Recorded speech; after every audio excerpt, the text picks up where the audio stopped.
Good morning, everyone. It's Martin Luther King Day. Happy holiday, everyone. Hope you're enjoying a little relaxation today if you're at work. Yeah, that stinks. I've been there, of course. So, fortunately, I'm not working today. I get to play lots of chess variant moves.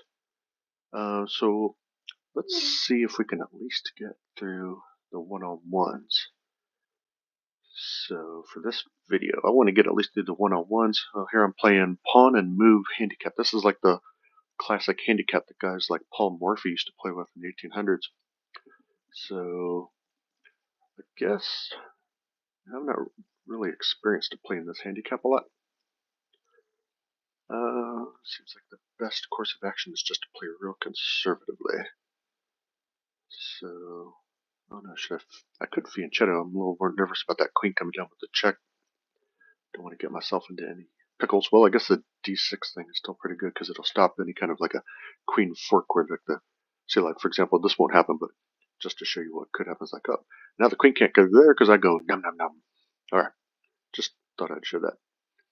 For anybody out there that hasn't seen a lot of pawn handicap games or wonders what happens, what you do when the queen comes down with a cheapo check in that situation, because I don't have enough pawn, it's pawn and move handicap. Okay, now we'll go to this asymmetric, or I'm sorry, yeah, asymmetric augmented knight. Say that 6 times fast. Okay, this guy's pretty good actually. Anti-sarcasm, he beat me in suicide chess. But here I think he's making life easier on me because look, I get to pin his augmented knight to his queen. Now it's funny because if his knight were like my knight, he would just snap the bishop and get a free piece. But it doesn't move like that. So like if you were crazy, you'd be like, oh look, I can't get my augmented knight. And I go, oh, thanks for the queen. Nom nom nom nom. Alright, so then that was asymmetric augmented knight. Here we have micro chess. As I mentioned in a previous video, this seems like it's headed for a draw. So right now I'm getting forked by that knight. His rook can come down here and take my pawn, and I'll quite possibly lose in that case. So it's basically totally forced that I eat that. He didn't auto-reply. Seems likely he would go there. And as you can see, it's just going to end up being a rook and pawn draw, unless there's some crazy quick tactic that I'm missing. So yeah, looks like a yawner.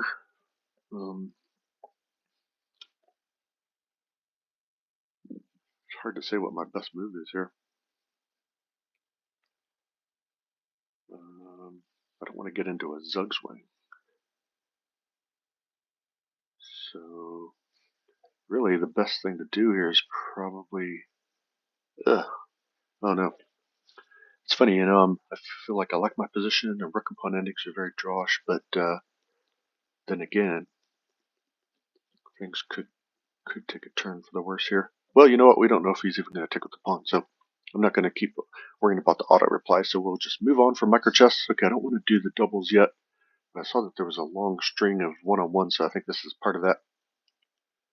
Okay, so right now it makes sense just to go ahead and gobble this rook, and it hits his queen, so he's going to basically have to take back, right? So we can auto-reply. Okay, my bishop's hanging. If I play it to d3, then he'll fork my king and rook, so that's a terrible move. In any other place, I lose my bishop. So it's either all the way back home or right here. I think this has to be the move that, well, let's see, what is the best move? Yeah. Oh, I don't know. Probably go to e2, just making sure that move isn't like bad. There's nothing I can do about losing a pawn, but whatever. Okay, so yeah, I think I'll just go here. I expect that he'll go there on the next move. So then we can auto-reply yet again. Seems like, again, forced. So when you have forced moves, you might as well go ahead and auto-reply them in turn-based games to keep the game moving faster. But you also want to be very, very careful about auto-replies. If you're not sure, don't do it, because you don't get to take them back. At least not without your opponent's permission, and that's something I never do. I never request undos. My opponents request undos, and I almost always give it to them. Basically always, because why not? I don't have any rating points, or typically I don't have any kind of money. I guess there is actually one exception to that. I'm playing in a $200 per win tournament that Trice organized on this website via the Discord for Trice's chess. And in that tournament, if someone asks me for an undo, I'm going to have to say absolutely not, because there's $200 riding on each game.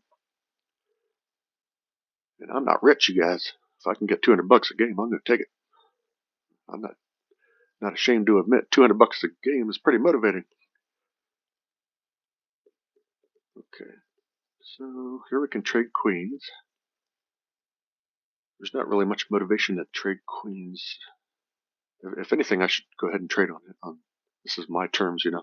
He knew I was probably going to do that, because that sets him back a tempo. So I gained a tempo by trading queens. Why he bothered to do that, I don't really know. Maybe he was nervous that my queen was going to get an attack going. It's not like it was a bad move. It just doesn't really do anything to help black. Just simplify, that's it. Okay, what else do we have here? See, I don't know where to go from here. I'm just clicking on different pieces to see where they move. So if I go there, he can capture. What do you want to capture? Ooh, this bishop's hit that knight. Somehow that bishop's even hitting that pawn over there. You move that? Maybe I should go here and overprotect the pawn. Okay, I'm going to overprotect the pawn. Okay. Alright, Singularity. That's singularly the craziest board on green chess. Okay, let's see. He's hitting my grasshopper. This is grasshopper chess. Now, in case you guys are wondering, yes, he can take my grasshopper, but it's not free. Bye-bye, Queenie, if he does. Alright, that's like the oldest trick in the grasshopper chess book. So here we have Janus chess.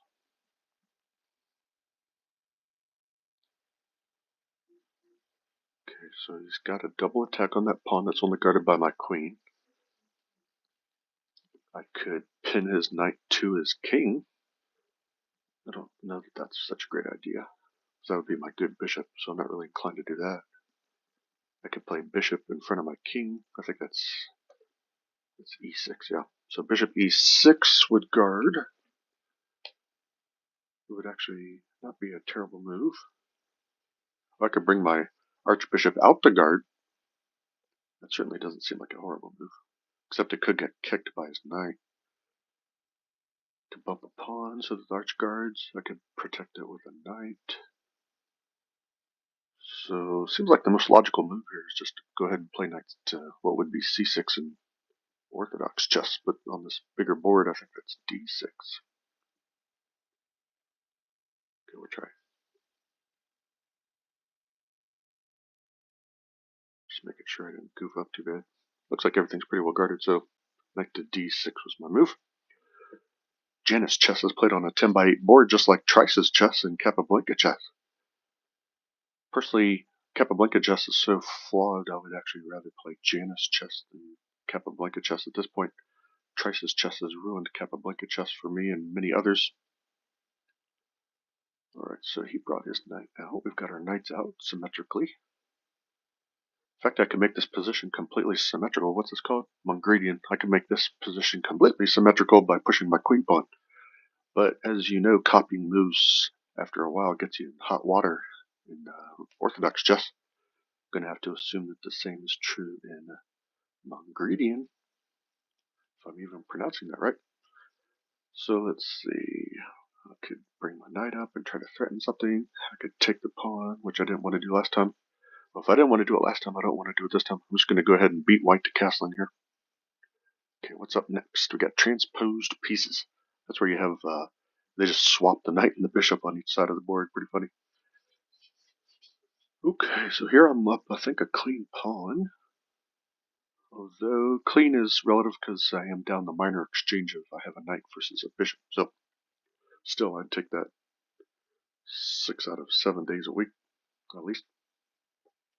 So what to do? He's threatening the b pawn while guarding his b pawn. Do I play queen to b3? Do I play queen c2? Well, you know there's no knights to kick my queen around, so I can easily and happily put my queen on c2. That does seem like the best move because then I can try to kick his queen later. Queen b3 kind of unnecessarily doubles my pawns, although it opens the a file, which isn't terrible. Also, if we trade queens, he's in big trouble. Okay, so I'm going to play queen b3, actually. Yeah, if he trades queens, he's in serious trouble. Because look, that would be a reflex move for both of us, except that, uh-oh, what's he going to do about his b-pawn? He's toast. He's got no way to hold the b-pawn. If anything, he just has to watch, make sure he doesn't drop his rook in the corner. So he'd have to just abandon his b-pawn, and probably his a-pawn, too. He'd be toast if he does that. This guy keeps throwing away pieces, you guys. I don't even have to think about this move. Thanks for the free knight. Alright, so then 4x5. Yeah, this is probably also going to be a draw. And this guy's really good. He's beaten me. I think he beat me in this particular variant before. I was a little irritated by that. I'm almost in Zugzwang here. Or as you German players out there would probably say, something more like Zugzwang. Although if I walked up to a German person and said Zugzwang, they'd probably look at me like I had 3 heads. Okay, so then I will back off with the rook. Because I'm in Zugzwang. Well, not quite Zugzwang. Kind of Zugzwang. I wanted to keep my rook there. If I could have passed, I probably would have. So I guess that's Zugzwang. Alright, so then we got wide chess. This is actually one of my favorite variants. Which is weird because there's nothing special about it. It's just a really big board with extra minor pieces. But for some reason, it just is a really fun game to play. I don't know why. There's nothing really particularly weird about it. There's no fairy pieces or composite variant pieces, as Ed Trice likes to say, which I have to say sounds better than fairy pieces. I mean, not that there's anything wrong with that, but playing with fairy pieces sounds weird to me versus playing composite variant pieces. But then again, that doesn't do justice because there are some pieces out there that aren't composites. So in Trice's chess, in Janus chess, and Kappa, you have chancellors that move like a knight and a rook, and archbishops that move like a knight and a bishop. That's a composite piece, but it's also a fairy piece. So I guess it's sort of like a subcategory. Okay, so I'm thinking about maybe doing a crawl pawn on the king side here. Or I could just blindly develop. I am up a clean piece, I think. I'm up a clean bishop. See, I got 4, he's got 3. For you bean counters out there. But a knight is more than a bean, isn't it? A pawn is a bean. I said knight. I should have said bishop. So a bishop is like 3 beans. At that point, we're kind of beyond bean counting. But there's some situations where you can be down a bishop and not care. Here, I don't think so. Ceteris paribus, black is winning with that free extra bishop. Oh, okay, yeah, the pawns are the same. Well, I don't know. What should I play here? Do I push? I don't know, I could open up the center a little bit. I don't see anything wrong with opening up the center. I guess let's just do that. Okay, I'm just going to open the center. Alright. Oh, now we got 4. Seems like, oh, this game never actually happens. Now we're just cycling through the games where people didn't move. So everybody you see across the, well, in this case, my partner never, oh, this is actually a new game. Okay. So we might be done with all the one-on-ones, and this video is already pretty long, so I'm probably going to stop this video. And then we will do a new one for all of the 3 and 4 player games. Alright, so if you like games with 3 and 4 players, tune in for the next video coming up here in just a minute. And I hope you enjoyed it. So make sure to like, subscribe, share, comment, say nice things, tell us what variants you want to see in the next upcoming uploads. And I will see all of you in the next video.